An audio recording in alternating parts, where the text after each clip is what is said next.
ሰላም ወዳጆቻችን፣ ይህ የስፖርት ነው። ወዳጆቻችን በዛሬው ፕሮግራማችን የማንቸስተር ዩናይትድን ወቅታዊ ብቃት በሚመለከት በተለይ ደግሞ የብራይተኑን ጨዋታ በማስመልከት አንዳንድ ነጥቦችን እናነሳለን።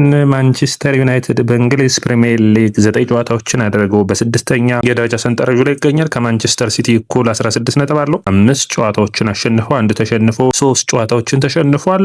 ይህ ስብስብ ታዲያ በሩበን አሞሪም ከወራት በፊት የዩናይትድ መውጫ በር ላይ እንደነበሩ የምታውቁት ነው። ታዲያ ባለፉት ጨዋታዎች ዩናይትድ ለውጥ አምጥተዋል። ካለፉት 5 ጨዋታዎች 4ቱን ማሸነፍ ችለዋል። ይህ ደግሞ ለሩበን አሞሪም ትንሽ ረፍትን የሚሰጥ ነው። ታዲያ ዩናይትድ በተከታታይ 3 ጨዋታዎችን ማሸነፍ መቻሉ ትልቁ ውጤታማነቱ ነው። ከፊቱ የሚጠብቁት ጨዋታዎች ይኖራሉ። እነዛን ጨዋታዎች ማሸነፍ የሚችል ከሆነ ደግሞ በእንግሊዝ ፕሪሚየር ሊግ ተፎካካሪነቱን የሚጨምር ይሆናል። ዩናይትድ እንደ እቅድ በዘንድሮው ውድድር ዓመት ከያዛቸው ውስጥ አንዱ በአውሮፓ ቻምፒዮንስ ሊግ የሚያሳትፍ ቦታ ያለበለዚያም በኤሮፓ ሊግ የሚያገኝ ከሆነ ይህ ስብስብ እንግዲህ በሳምንት 1 ጨዋታ መኖሩን ተከትሎ ጠንካራ የሩበን አሞሪም አጨዋወታቸውን ለማስፈን ተጫዋቾቹ ላይ የሚችሉ ነው የሚሆኑት። በተለይ ደግሞ የፊርማው ያስፈረሟቸው ተጫዋቾች አስደናቂ ብቃት ማቲያስ ኩኛ፣ ብሪያን ምቤሞ፣ ቤንጃሚን ሴስኮ እና ሴን ላሜንስ አስደናቂ ፐርፎርማንስን አሳይተዋል። በብራይተኑ ጨዋታ ብራይተን በእንግሊዝ ፕሪሚየር ሊግ ካሉ ጠንካራ ቡድኖች ውስጥ አንዱ እንደሆነ መረሳት የለበትም። ታዲያ ዩናይትድ በታክቲኩ ረገድ በልጦ በፐርፎርማንሱ ረገድ በልጦ በጨዋታው ምንም እንኳን ጨዋታው 4-2 ቢጠናቀቅም በብዙ ነገር የተሻለ ነበር ዩናይትድ። ታዲያ በዛ ጨዋታ ላይ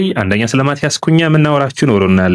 የሉክ ሻው ፕሬሲንግ እና እንዲሁም ደግሞ የማቲያስ ዴሊት ይሄ ተጫዋች እንግዲህ ዩናይትዶች በኔ እይታ በጣም ባስገራሚ ሁኔታ ከአምና ፈራሚዎች ውስጥ ናስር ማዝራዊና ማቲያስ ዴሊትን የሚመስል አይነት ተጫዋች የሚገኝ አይመስለኝም። ሁለቱንም ከባየርን የዘረፏቸው እስከሚመስሉ ድረስ አስደናቂ የመከላከል ብቃት ነው። ብሩኖ ፈርናንዴዝ እንደ አዲስ የተወለደ እስከሚመስል ድረስ በዩናይትድ ቤት እያንጸባረቀ ይገኛል። ሴን ላሜንስ፣ ብሪያን ምቤሞ እነዚህንና ሌሎች መረጃዎችን ይዤ ተመልሼ መጥቻለሁ። ወደ አድማቻችን የስፖርትን ላይክ፣ ሼር፣ ኮሜንት፣ ሰብስክራይብ ማድረጋችሁን አትርሱ።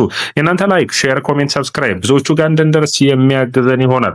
ታዲያ አድማጮቻችን እንግዲህ አንዳንድ ነጥቦችን ስናነሳ ዩናይትድ በ3 ተከታታይ ጨዋታዎች ድል ማድረጉ ለሩበን አሞሪም ረፍትን የሚሰጥ ነው። ነገር ግን በኔ እይታ ካለፉት ጨዋታዎች አንጻር ዩናይትድ በጣም ምርጥ የነበረበት ጨዋታ ይህ ጨዋታ ነው ብዬ አስባለሁ። ምክንያቱም ሁሉ ነገር የተሳካ ነበር።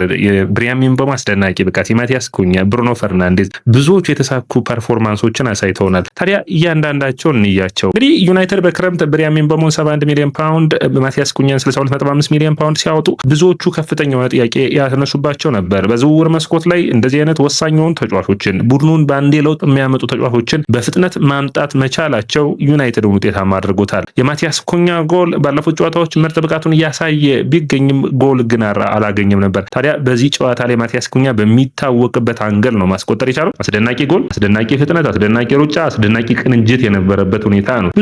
ብዙዎቹ እንግዲህ የማቲያስ ኩኛን ፊርማ በተለይ ምቤሞን አንዳንድ ከኤሪክ ካንቶና ጋር ያው ካንቶና ዩናይትድ በአጣብቂኝ በነበረበት ወቅት መጥቶ ከሊድስ እንግዲህ የሰር አሌክስ ፈርጉሰኑን ዩናይትድ ወደ ውጤታማነትና ወደ ዋንጫ ያመጣው ተጫዋች እንደነበር ይታወሳል። ታዲያ አሁን እዚህ ስብስብ ውስጥ የኩኛና የምቤሞ በወሳኝ እድሜዎቻቸው ወደ ዩናይትድ መጣው የሚያሳዩት ድንቅ ብቃት አስገራሚ ሆኖ እንደቀጠለ ነው የሚገኘው። ታዲያ ዩናይትድ እንግዲህ ስፔሶችን ለመሸፈን የሚሮጡበት ጥምረት የሴስኮ የምቤሞና የኩኛ የማጥቃት ክፍል ዩናይትድ አይታችሁት ከሆነ ባለፉት ጨዋታዎች ላይ በኔ እይታ አሞሪምም ጊዜ ያገኙ መሰለኝ ታክቲካዊ ሂደታቸውን ተጫዋቾቹ እየተቀበሏቸው ይገኛሉ። በእግር ኳስ የጨዋታ ስታይል ብቻ ተጠያቂ አይሆንም። የጨዋታ ስታይልን የሚቀበል ቡድን የሚቀበል የጨዋታ ስታይል ያስፈልጋል እና ያንን በሚገባ ያደረጉ ይመስለኛል። 4-4-2 ነው እንግዲህ የተጠቀሙት አሰላለፍ ስል እንዴት ነው ወዳጆቻችን? ዩናይትድ በሚከላከልበት ጊዜ ምቤሞ ከሴስኮ ጋር አንዳንዴ ምቤሞ ከማቲያስ ኩኛ ጋር ይቀሩና አንዳቸው ወደ አማካይ መስመሩ እየመጡ የሁለቱም ብሩኖ ፈርናንዴዝና ካዝሜሮን በሚገባ ሲያግዙ ይታይ ነበር። ከዛ ውጭ እንግዲህ ብሪያን ምቤሞና ማቲያስ ኩኛ የፈጠሩት የቴሌፓቲክ የሚባለው ወይም ደግሞ ሳትታይ የመቀባበል ጥምረት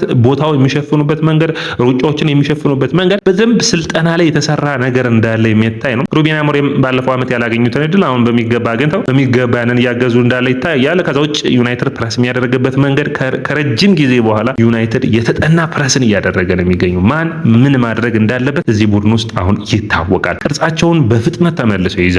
አንዱ ቦታ ተጫዋቹ ፕረስ ለማድረግ ከወጣ እንኳን ሌላው ቦታውን ይሸፍናል። ዩናይትድ እንደዚህ አይነት ስህተቶችን የሚሰራ ቡድን ከመሆን አሁን እየቀነሰ ያለ ይመስላል። ሌላኛው ሌላኛው የብሩኖ አሲስት ያደረገበት የመጀመሪያው አጋጣሚ ወይም ቅድመ አሲስት የምንለው ከዛ በኋላ ማቲያስ ኩኛ ያስቆጠረው ላይ ቀጥተኛ ተሳትፎ ነበር። ባለፈው ሳምንት የማጓየር ላይ አሲስት ማድረጉ የሚረሳ አይደለም። ታዲያ የኩኛ ጎል ለዩናይትድ ደጋፊዎች በጣም አስደሳች ነበር። እንግዲህ ይህ ተጫዋች ዩናይትድን አምኖ ነው እንግዲህ ማለት አንዳንዴ ቡድንህ ደካማ በሚሆንበት ወቅት ወደ ዩናይትድ መምጣት መቻሉ ራሱ በጣም አስገራሚ ነው። ምርጥ እድሜያቸው ነው የሚገኙት። የኬሪየራቸው የእግር ኳስ ተጫዋችነታቸው ትልቁ ጊዜ ላይ ነው የሚገኙት። ዩናይትድን መምረጣቸውና በዩናይትድ መምረጣቸው ብቻ ሳይሆን ደግሞ ባለፉት ዓመታቶች የዩናይትድ ትልቁ ችግር የተመለመሉ ተጫዋቾች ውጤታማ ሆነው ሜዳ ላይ ውጤታማ ለማድረግ ነበር። እነዚህ ግን በፍጥነት ሜዳ ላይ ውጤታማ የሚሆን ሆኗል። ይህ ደግሞ መደነቅ ይጠበቅባቸዋል መልምለው ያመጧቸው ተጫዋቾች። ሌላኛው እንግዲህ በጣም መደነቅ የሚጠበቅበት ይመስለኝ የሚንቦሞና የአማድ ዲያሎ በጣም የሚገርም ጥምረት ነው። የዩናይትድን ቀኝ መስመር ማቆመውን አስቸጋሪ ሆኗል። ሲፈልጉ ያጠቃሉ፣ ሲፈልጉ ይከላከላሉ። ሽፋን የሚሰጡበት መንገድ፣ በፍጥነት ቦታዎችን የሚሸፍኑበት መንገድ፣ ከላከሉን ማጥቃቱን በሚገባ የሚያጣምሩበት መንገድ በጣም የተለየ የሆነ ጥምረት እንዳላቸው የሚታይ ነው። ታዲያ ይህ ሁኔታ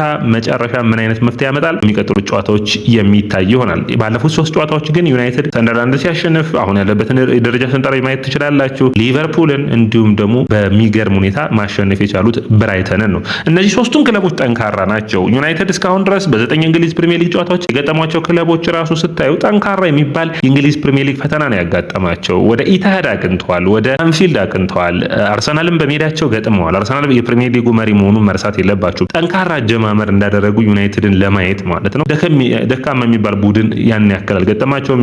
የበርንሌው ጨዋታ መነሳት ይቻላል፣ የፉልሃም ጨዋታ መነሳት ይቻላል እንጂ በአጠቃላይ ግን እንደ ቡድን ዩናይትድ ውጤታማ ቡድንን እየገነባ እንዳለ የሚታይ ነው። ሁለተኛው የሉክሾ ሁኔታ ነው። እንግዲህ ሉክሾ በአካል ብቃቱ ረገድ ዝግጁ ከሆነ ፕረስ በሚያደርግበት በታክቲኩ ረገድ የተሻለ ተጫዋች እንደሆነ ይታያል። አሁን ብዙዎቻችን አሰላለፉን ስናይ የዩናይትድ ለምን በግራ መስመር ላይ በተመላላሽ ቦታው ላይ ማለት ነው ለምን ያሰልፈዋል ዲያጎ ዳሎት ልንል እንችላለን። ነገር ግን ጨዋታው ላይ ሜዳው ላይ ውጤታማ እየሆነ ነው የሚገኘው። ታዲያ ዩናይትድ ምን ማድረግ ነው ያለበት? ሁሌም የተመላላሽ ቦታዎችን መቀየር ያስፈልጋል። በጨዋታ ሂደት ውስጥ ሙሉ ጨዋታ አይጨርሱ በፊትነታቸው ረገድ የተሻሉ ሲሆኑ ሉክሾ በዚህ ጨዋታ ላይ ምንድነው ያደረገው ካላችሁኝ ከሩታ ጋር ፕረስ እያደረገ ከሩታ ጎን አይለይም ነበር። ውጤታማ ማድረጎታል። እንግዲህ አንዱ ኳስ በተለይ በጣም በሚገርም ሁኔታ ሉክሾ ፕረስ አድርጎ የተቀመው ኳስ ነው ጎሉ ነው የተቆጠረው። ዌልቤክ ደግሞ ከማቲያስ ደሊት ጋር አይጠፋም ነበር። ዌልቤክን ሊቆጣጠር እንግዲህ ማቲያስ ደሊት በሚወጣበት ጊዜ ዮሮና እንዲሁም ደግሞ ሉክሾ ሽፋን ይሰጣሉ። ሉክሾው ከሩታ ጋር አብሮ በሚሄድበት ጊዜ ደግሞ ዩናይትድ በሚገርም ሁኔታ ማለት ማቲያስ ደሊትና ሌኒሮ የመሃል ተከላካይ ይሆናሉ። ይህ ምን ያክል የዩናይትድ የማጥቃትና የመከላከል ቅርጽ የተጣጣመና የተዋሃደ እንደሆነ የሚታይ ነው። የካዝሜሮ ጎል ላይ ማየት ትችላላችሁ። በጣም ጥሩ የሆነ ጥምረቶችን በአንድ ላይ ያሳዩ እንዳለ ይታያል። ሌላኛው አዮቢ ከፉልሃም ጋር ባደረጉት ጨዋታ ላይ አንድ አስተያየትን ሰጥቶ ነበር። በጣም የዩናይትድ ደጋፊዎችን በጨዋታው ላይ ኤሚል ስሚዝሮ ላስቆጠረው ጎል የዩናይትድ ተከላካዮችን ከተጫዋቾች ጋር ተለይተው እንዲወጡና ስፔሱን የሚተውትን ሩጠን ለማሸነፍ እንሞክራለን የሚል አስተያየቱን ሰጥቶ ነበር። ታዲያ እዚህ ጋር መነሳት የሚጠበቅበት ነጥብ አሁን ግን ዩናይትድ እንደዛ አይደለም። ቅርጻቸውን እየያዙ ያሉ ይመስላል። ለምሳሌ በመስመሮች መካከል ሁለቱም ተጫዋቾች በተለይ ያኮብ ሚንታ በሚሮጡበት ጊዜ አማድ ተመልሶ የመጨረሻው ተጫዋቾች ነበሩ። ያኮብ ሚንታና ዳሎት ስፔስ ላለመተው ማለት ነው። ይህ በእግር ኳስ ውስጥ መናበብ እንዲሁም ደግሞ ቅርጽን ይዞ የመቆየት ጥንካሬ የሚያመጣው ነውና ያም የሚደነቁ ነው መታየት የሚጠበቅበታል። ዩናይትድ ኢንተንሲቲው ጨምሯል፣ ፍጥነቱ እንዲሁም ደግሞ እንደ ቡድን ያላቸው ቅርጽ በጣም ተሻሽሏል። ታዲያ ይህ ሁሉ ሂደቶች ያለ ብሩኖ ፈርናንዴዝ ወሳኝ አይሆኑ። ብሩኖ ፈርናንዴዝ ለ3-4-3 አጨዋወት ትክክለኛ ቦታው ላይ አይደለም እያልን ምንም እንኳን የኛን አስተያየት ብናቀርብም ነገር ግን ብሩኖ ፈርናንዴዝ እና ሮቢን አሞሪም ደግሞ የብዙዎችን ተቾች አፍ ያስዘጋ ፐርፎርማንስ አሳይተዋል። ለምን ካላችሁኝ አንደኛ ብሩኖ ፈርናንዴዝ በሚገርም ሁኔታ አንደኛ አቨሬጅ ፖዚሽኑን ካያችሁት አሁን ብሩኖ ፈርናንዴዝ በ4-3-3 ውስጥ ያለው የመሃል አማካይ ቦታው ላይ ሆኗል። ወደፊት ቦታዎችን ጥሎ እየሄደ አይደለም። ትልቁ መሻሻል ይሄ ነው። ሁለተኛ ከሚንቦሞና ከኩኛ የሚደረጉለትን ድጋፎች በሚገባ ይጠቀማል። ዩናይትድ ፕረስ በሚደረግበት ጊዜ ወይም ደግሞ ተቃራኒ ቡድን መስርቶ በሚወጣበት ጊዜ በ4-4-2 ነው ያልኳችሁ አንዱ ቅርጽ ይሄ ነው።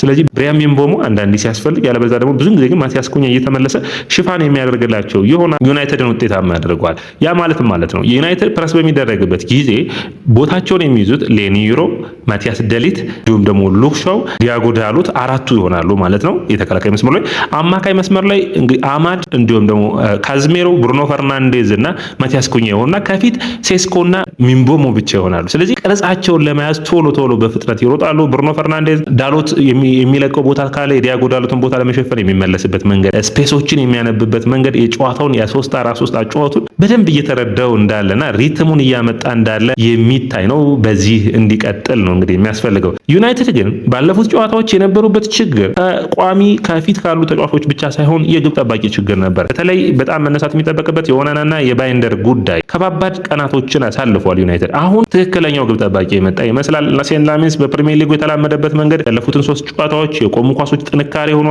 የሚይዝበት መንገድ፣ ረጃጅም ኳሶችን የሚልክበት መንገድ ወይም ቦል ዲስትሪቢዩሽን የምንለውን የዌልቤክ ኳስ ትንሽ የተሻለ ማድረግ ይችል ነበር ቅጣት ምቱን። ነገር ግን በጣም ፓወር ነበረው ሹቱ። ረጃጅም ኳሶችን የሚልክበት፣ መቼ መላክ እንዳለበት፣ ውጤታማ የሆኑ ረጃጅም ኳሶችን መላክ፣ ሲጫወት ወደ አማካይ መስመሩ የሚልካቸው ኳሶች መረጋጋቱ ብቻ ዩናይትድን ተከላካይ መስመር ጠንካራ እንዲሆን አድርጎታል። ይህ እንግዲህ መቀጠል የሚጠበቅበት ነው። እንግዲህ በኦልድ ትራፎርድ ጥሩ ድንቅ ብቃቱን አሳይቷል። ዩናይትድ እንግዲህ ቀጣይ ከቶተንሃም እንዲሁም ሌሎች የቆሙ ኳሶች ላይ ጥሩ ጠንካራ ቡድኖች ይገጥሙታል። በእነዛ ጨዋታዎች ላይ የዚህ ተጫዋች ብቃት ድጋሚ የሚፈተን ይሆናል ብዬ አስባለሁ። ሌላኛው መነሳት የሚጠበቅበት ነጥብ ብሩኖ እንግዲህ ሳያይ ማለት ነው አሲስት ያደረገው ኳስ በጣም አስገራሚ እንደነበር አይታችኋል አይደል? የመጨረሻው 4ኛው ጎል በጣም አስደናቂ የሆነ አይዲያል የምትሉት ነው። በእግር ኳስ ሳይነካው ኳሱን አሲስት ማድረግ ማለት እንደዚህ ከጀርባው እሱን ፕረስ ለማድረግ የመጣውን ተጫዋች ሙሉ በሙሉ ሸፈነው። ብሪያም ምቤሞና ብሩኖ እንዲሁም ደግሞ የቡድኑ ውህደት በጣም ከፍተኛ ስለሆነ ብሪያም ምቤሞ ሩጦ ስፔሱን ለማጥቃትና ጎል ለማስቆጠር ቻሉ። ዩናይትድም 4ኛ ጎል ሆነ። የብሪያም ምቤሞና እንዲሁም ደግሞ ለዩናይትድ አስቸጋሪው ነገር የሚሆነው የአፍሪካ ዋንጫ ብቻ። ምክንያቱም ምቤሞና እንዲሁም ደግሞ አማድ ዲያሎ ይህንን ቦታ ናስር ማዝራዊን ጨምሮ የዩናይትድ የቀኝ መስመር ስለሚቸገር፣ ከዛ ውጭ ባለው ግን ዩናይትድ ቤት ውስጥ ጥሩ አየር እየተነፈሱ ይገኛሉ። በጣም በጥሩ ሁኔታ በጥንቃቄ የሰለጠነ ቡድንን እያየን እንገኛለን። በቀጣይ ውጤቶች ምን አይነት ይሆናሉ የሚጠበቅ ነው የሚሆነው። ሰላም ወደ አድማቻችን፣ ያያ ስፖርት ነው። ያያ ስፖርት ላይክ፣ ሼር፣ ኮሜንት፣ ሰብስክራይብ ማድረጋችሁን አትርሱ።